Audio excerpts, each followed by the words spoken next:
بسم الله الرحمن الرحيم. الحمد لله والصلاة والسلام على رسول الله. أحييكم وأرحب بكم مع الإسلام ببساطة، وأحدثكم عن الإسلام بس بعدة طرق. أحدثكم عن الإسلام من خلال فهم الإسلام ومقاصد الإسلام وأهداف الإسلام، وقد انتهينا من ذلك. أحدثكم عن الإسلام ببساطة من خلال القرآن. ما هو القرآن؟ ما هو موضوعه؟ ما هي أبوابه؟ ما هي الفصول تحت كل باب؟ ومنها نفهم ما هو الإسلام. هذا مدخل آخر جميل وبسيط إذا سمعناه وفهمناه، فهو مرة ثانية الإسلام ببساطة لكن من مدخل القرآن الكريم. المدخل الثالث هو مدخل الرسول صلى الله عليه وسلم وأدواره صلى الله عليه وسلم، هذا مدخل ثالث. طبعا سيكون مختصر لأن نكون غطينا معظمه في الطريقتين الأولى والثانية. قلت لكم أن الموضوع الرئيسي للقرآن الكريم هو الله سبحانه وتعالى، كل الكتاب يركز على الله، وحدثتكم على أن هناك 4 فصول في هذا الباب. من هو الله سبحانه وتعالى؟ ما هي آثار أسمائه الحسنى؟ وحدثتكم عن أدلة وجود الله سبحانه وتعالى. وأخيرا الفصل الرابع، حق الله على عبيده على عباده.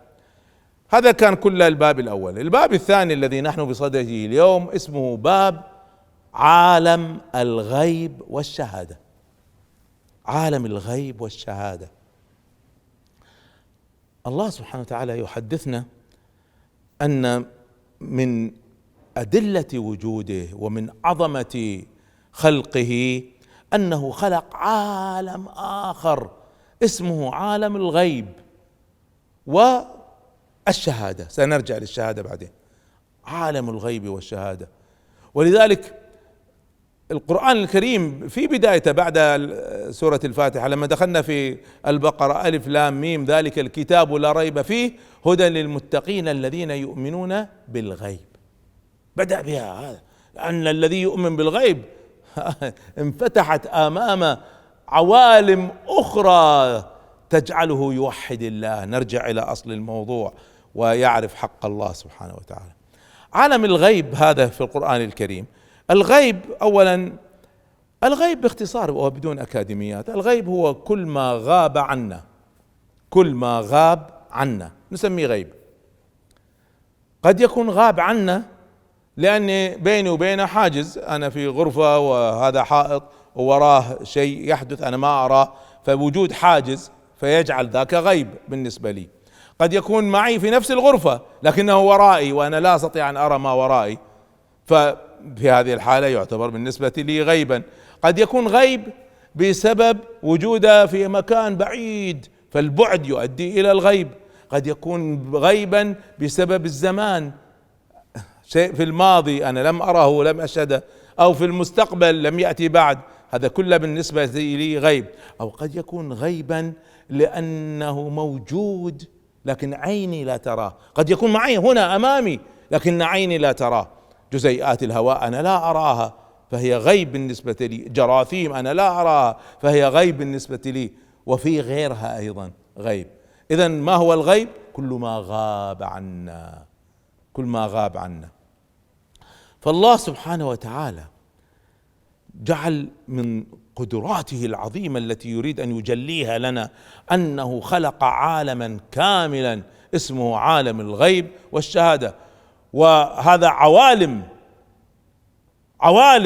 هذا الغيب عوالم، منها عوالم تحت عالم الغيب وعوالم تحت عالم الشهادة. ولذلك يبدأ القرآن الكريم بسم الله الرحمن الرحيم الحمد لله رب العالمين. هذه العوالم المختلفة، عوالم الغيب بأشكالها المختلفة وعوالم الشهادة بأشكالها المختلفة. ما هي هذه العوالم؟ العوالم هذه عالم الغيب والشهادة 4 عوالم، 4 رئيسية، كل واحد منها يشكل فصلا في هذا الباب. الفصل الأول منها هو الملائكة، الملائكة الأبرار عليهم السلام. فالقرآن الكريم يقول لنا اسمعوا، انتم لا تتخيلوا انكم المخلوق الأعظم ولا المخلوق الوحيد لا لا لا، هناك عالم كامل اسمه عالم الملائكة. وهؤلاء الملائكة ليسوا شكلا واحدا، لا لا، احنا يمكن البشر اشكالنا واحده، نتغير انك في يعني الالوان في كذا، لكن كلنا لدينا يدين رجلين راس كذا. انما الملائكه لهم اجنحه مثنى وثلاث ورباع ويزيد في الخلق ما يشاء. وفي الحديث ان جبريل عليه السلام له 600 جناح. فاذا هم يختلفوا في اشكالهم، ايضا يختلفوا في احجامهم. يقول النبي صلى الله عليه وسلم عن جبريل عليه السلام هو رآه مرتين فقط، الرسول صلى الله عليه وسلم لم يرى جبريل على صورته الحقيقية التي خلق عليها إلا مرتين. في المرات الأخرى كان يأتي على شكل بشر ولا أشكال أخرى، لكن مرتين فقط على الشكل الحقيقي. أول مرة نزل بعد لما نزل في حراء نزل في صورة بشر، نزل في صورة بشر معه كتاب، ذاك ما عرف انه النبي صلى الله عليه وسلم، بس استغرب انه ظهر له فجأة واختفى فجأة. لما جرى النبي صلى الله عليه وسلم نحو مكة في الطريق بين مكة وحراء ناداه، يقول فالتفت فإذا جبريل قد ملأ بين المشرق والمغرب سد السماء جالس على عرش له 600 جناح. طب هذا كله مخلوق من مخلوقات الله. وفي الحديث ان الله سبحانه وتعالى لما اراد ان يدمر قرية امر جبريل فنكث بطرف واحد من اجنحته تحت القرية فقلبها رأسا على عقب. هذا قدرة هذا الملك، فما بالك بخالق هذا الملك. فاذا هو لما يعرفنا بهذا العالم يعرفنا بهذا العالم اولا حتى لا نغتر بانفسنا، والشيء الثاني حتى نعرف عظمته، كل شيء يدل في النهاية عليه. فالقرآن مليء بالتعريف بالملائكة، من هم وما هي صفاتهم وما هي تصرفاتهم، وإنا لنحن الصافون. إذن من صفاتهم إنما يحبوا أن يعبدوا في صفوف متراصة، وأنهم يسبحون الليل والنهار لا يفترون أبدا، ويعملون بأوامر الله لا يعصونه أبدا، وغيره وغيره، وأن عندهم قدرة على التشكل، وأنهم الله سبحانه وتعالى جعل منهم من هو مكلف بالمطر ومن هو مكلف بالرزق. إذا أنا حوالي عالم، وهناك ملائكة تشجعني على الخير، وملائكة تسجل كل ما أفعل، وغيره وغيره. عالم آخر هو غيب بالنسبة لي، لكن المؤمن يؤمن به، يمكن الكافر لا يؤمن به. لكن واحد يقول لي بس هل هذا منطقي؟ لا، شوفوا المنطق سؤال بسيط جدا يبدأ هل هناك أدلة منطقية علمية على وجود الله تعالى؟ هذا كان الباب الأول، انتهينا منها، نعم خلصنا.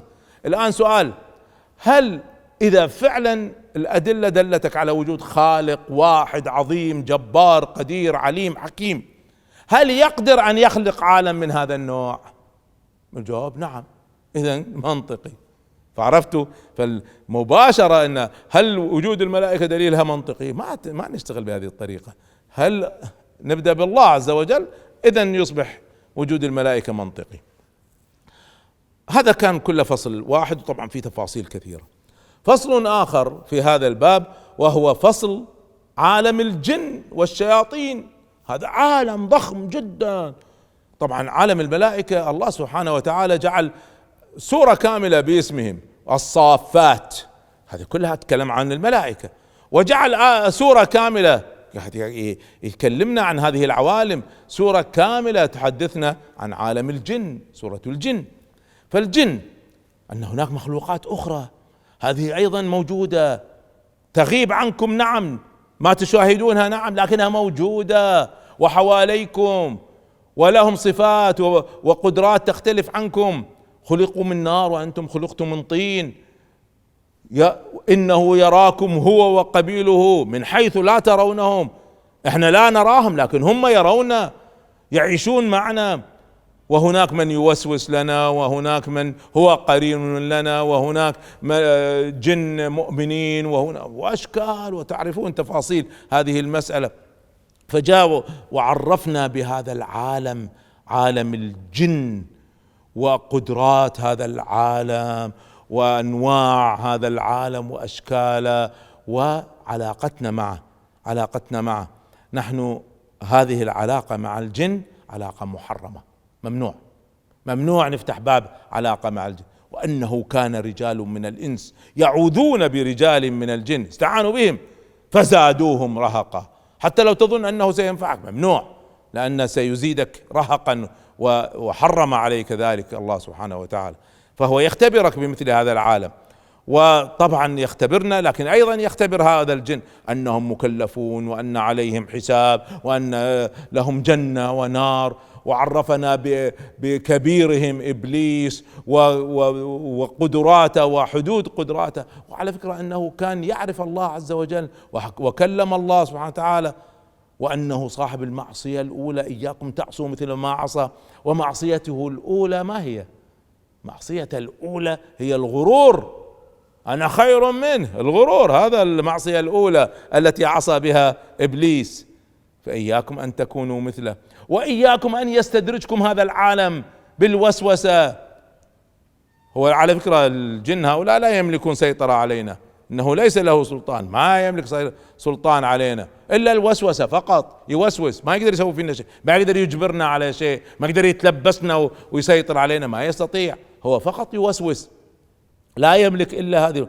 وهذا صريح جدا في القرآن: وما كان لي عليكم من سلطان أبدا إلا أن دعوتكم وسوست لكم فاستجبتم لي.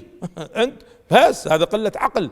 فالله سبحانه وتعالى نبهنا ما هي قدراته. إياكم تخافوا منهم، ما يستطيع يعمل لك شيء، لكن إياك أن يستدرجك، هو يقدر يوسوس في صدرك. قل أعوذ برب الناس ملك الناس إله الناس من شر الوسواس، هذا الخناس الذي يعطي كلمتين وبعدين يروح يخنس يتراجع، الذي يوسوس في صدور الناس. هذا قد يكون من الإنس وقد يكون من الجن. فإذا عرفنا بهذا العالم العجيب. ما زال هذا الباب لم ينتهي، عالم الغيب والشهادة. تعرفنا على الملائكة والجن، هناك فصلين آخرين في هذا العالم أحدثكم عنهم في اللقاء القادم إن شاء الله. استودعكم الله، والسلام عليكم ورحمة الله.